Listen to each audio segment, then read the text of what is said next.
Hi, it's Mental Health Awareness Week this week, which kind of coincides for me personally, being challenged to do the 25 a day push-ups for 25 days. I was nominated by my friend Dev Patel, a former veteran as well. And it's to raise awareness for PTSD. Well, whilst I'm doing it and I'm doing some variations, obviously because of my fitness level, to make it interesting.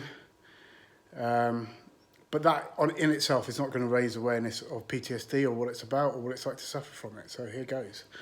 I'll try and keep it under 10 minutes, but it's a massive subject.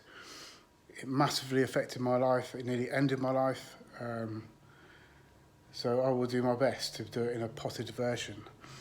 I kind of think I knew something was wrong for me. Well, firstly, I want to cover, you don't have to be a veteran, you don't have to be a member of the emergency services or former of each to suffer from PTSD. Any traumatic incident that you experience could trigger PTSD. So I want to be very clear about that. It's not the reserve of the veteran, although that is kind of where you hear most of it, and where a lot of the publicity actually lies, but anybody can have it or suffer from it, okay? And quite often the triggers are the first incident, the worst incident, or the last incident. So like myself, I dealt with hundreds and hundreds of some of the worst things you can imagine over a period of 30 years, So there are a couple that stand out, so the worst, maybe, and I will go on to what eventually triggered my downward spiral with PTSD. I think I first knew something was wrong in about 2009. I didn't know what it was. And then I started to have sort of the odd flashback, nightmare, whatever you want to call it. Very specific, some of them, taking me back to where something happened. And I think it was then a very, very slow decline. So slow, in fact, that you don't necessarily realise that you are in decline. And I think probably by about 2013, so 4 years later we're talking now, I was probably pretty ill. But still performing at work, still, going to these jobs, still making sure everybody else was sorted out at work, but never did myself, to make sure I had counselling or anything like that. Never had any counselling at work, although I have sorted it out for my staff. Typical. Typical leader, unfortunately. They don't always look after themselves, which actually makes them an ineffective leader. I'm not saying I'm a good leader, I'm saying actually I was ineffective because I became a casualty, which a leader should never do, ideally. 2014 was the pivotal year for me. That's when everything unravelled, pretty much. Beginning of the year, January the 6th, my brother took his own life. He suffered badly from depression. We had not a great childhood. My father died when I was 15 months old. He was three and a half. So we grew up without knowing our father, and that was mentioned in the note, as were various other things. In the March that year, so 2 months later, Charlie was born, so my emotions were all over the place. I didn't know what to do with myself, to be perfectly honest. And I was rubbish at expressing emotion then anyway. Shortly after Charlie was born, so Charlie was born in the March, in the July I had a serious bike accident where I broke my shoulder in 4 places, ended up having 2 surgeries, metal plate, 7 screws. I couldn't train properly, which really plays in my head anyway. So that wasn't great. And then at the end of that year, we moved to Hayling Island, which was a disaster move for me. Loved the house. It was in a place I didn't want to be. I felt very isolated on Hayling Island. My marriage was pretty shit by then.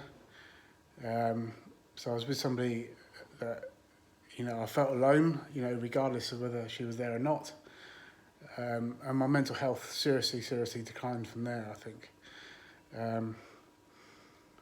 To the point in 2016, by the end of that year, I was pretty suicidal. I didn't really want to see 2017.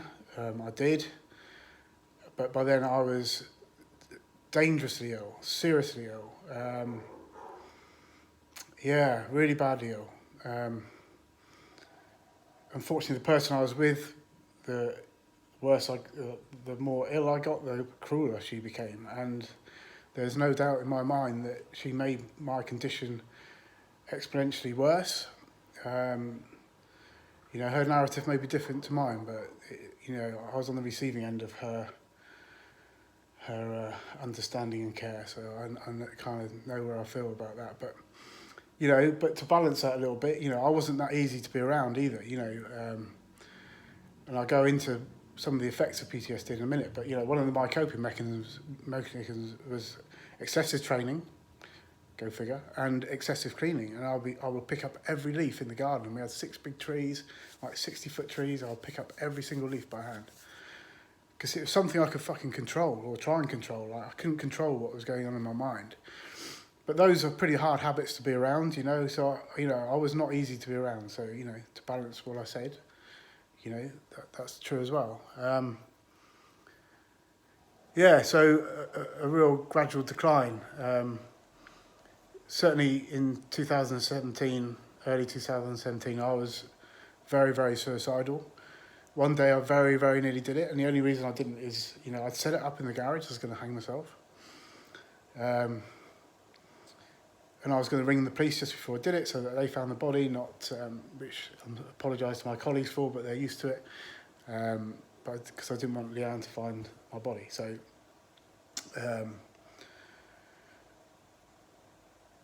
on the way out to do it, yeah, I was very single-minded, you know, as my brother was. You know, we're both those sort of very determined characters, you know. I wasn't going to fuck it up.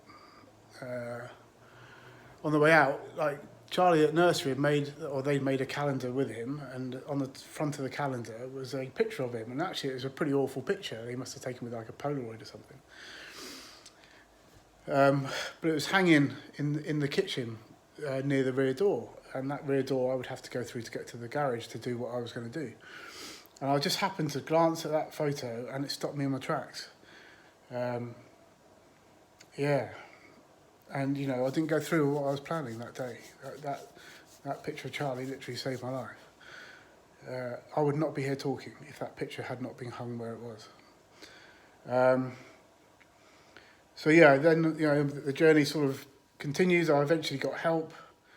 I was in the Priory for a little bit, which I'm really embarrassed to say, but you know, I was, and I got some pretty good intervention there. And then I went back there probably every week for 3 months. And then that was it really. That was the end of my treatment, and I've kind of got myself back to where I am now. There are certain people that helped me on my way, you know, not my ex. I'm here despite her rather than because of her. But certainly my best friends, that's who I went to live with when my marriage broke up. They really gave me a new lease of life, massively, and in Carol.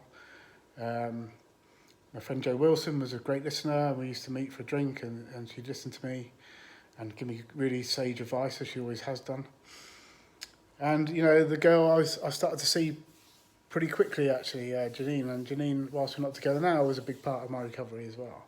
Gave me my confidence back, which was completely shot to fuck. Yeah, so, and now, obviously, I'm approaching just over 9 months with no flashbacks. I feel great. You know, my life's good. This is a lifestyle I couldn't have even imagined when I was ill. You know, they say there's always a light at the end of the tunnel. Well, that doesn't help if you can't see the fucking tunnel, and I couldn't. I could not see the tunnel, let alone the light. But now, you know, a few years, actually a very short period later in real terms, I've got a great life. I enjoy myself. Yeah, I'm pretty damned happy, but it's taken a long way to get here. Just a few things about PTSD, like some of the things that make it such a shit disease. Firstly, hypervigilance. You cannot relax. You're vigilant about everything. I was hyper aware of everything who was around me. I could not relax. I probably didn't relax properly for over 10 years. And actually, probably the first time I ever relaxed was after I left the job. I smoked some weed one night with a friend of mine, and it's the first time I'd ever slept for 12 hours in my entire life. And probably the first time I ever fucking relaxed in my life, and certainly for the last 10 years. I don't smoke weed now, but at the time, you know, it was the right thing for me to do. And I only did it a couple of times, but the times I did it, I felt fucking great, to be perfectly honest, and hungry. So yeah, hypervigilance, you catastrophize everything. So whenever you think about anything, it's worst case scenario. It's just where your brain goes. Flashbacks, clearly, I mean, I was very sleep deprived through all this. You know, I see on my memories on Facebook, you know, I'm running the hills at Butser at 3 in the morning, and I did that for fucking months and months and months. I did it with a broken shoulder. I did it all the time because I could not sleep. And not only could I not sleep, I didn't want to sleep because I knew what would happen if I slept. So, you know, if I look back at the pictures of me around that period, like from 2014 to 2000, sort of late 2017, I looked fucking awful. Looked like I died a month ago. You know, my eyes were dead. I was drawn. I was pale. I was fucking haunted. I mean, that's the only word for it. PTSD is an absolute killer, and it kills a lot of people. And it kills a lot of veterans, certainly. Yeah, it's harsh. I should have sought help a lot earlier than I did. That's on me, totally on me. I knew something was wrong. I didn't want to face it. I was too stubborn. I don't know. Loads of reasons, but I fucking didn't. And I was probably 8 years too late to seek help, if I'm honest. And, you know, that very could have killed me. You know, that bad decision making on my part could have killed me. So if you think, or if you know anybody, or if it's you, fucking go get help. It's there. The help's pretty good. The treatments are pretty good these days. You know, thanks to Afghan and Iraq, you know, our thinking, our knowledge of PTSD has come on so much. And like I say, it's not all about veterans, but you don't have to be a veteran. Just go seek help if you think you need it. That's my only message. This is a long video. Hasn't been an easy one.